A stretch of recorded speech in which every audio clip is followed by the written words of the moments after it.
Урматтуу коллегалар, мен бул макулдашууну сөзсүз түрдө колдош керекпиз деп суранып кетет элем. Анткени деген мен кичине болсо да өкмөттө иштеп кеткенден кийин ошол убакта 20-21-де Нурболот Төлөшевич бул деген биздин бүгүнкү күндөгү номер 1 инфекционист, как раз таки ушу пандемия убагында иштеген мыкты кызматкерлерибиздин бири, специалист в этой области.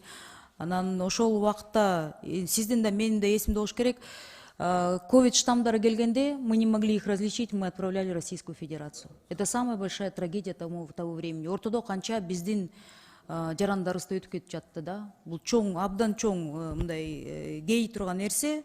Ошондуктан буну сөзсүз түрдө колдош керек. Анан единственное, Нурболот Төлөшевич, Айсара Нышановнага убактыңыз болсо кирип, жанакы разницасы немелерин, все-таки, ну, есть люди же не медики, которые иштебесе, есть нюанстарын түшүндүрүп берсеңиз, я думаю, здесь просто немножко заблуждение, может быть, болуп атат.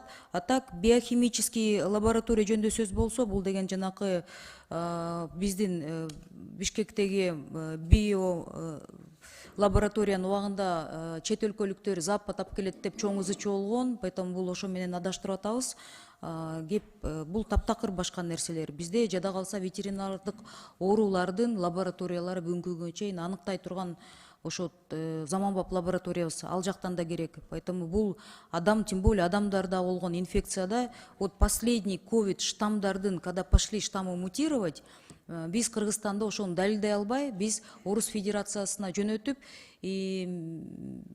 мен билгенимче ошол жактан запрос башталган. Бизге ушундай керек эле деп. Туурабы? Нурболот Төлөшевич, я думаю, вот это вот именно так началось, это мы просили.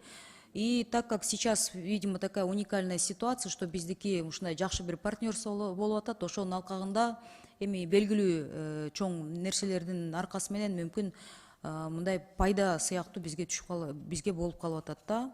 Мындан шек издебей колдоп бериңиздер деп мен дагы коллегаларымдан суранам. Рахмат.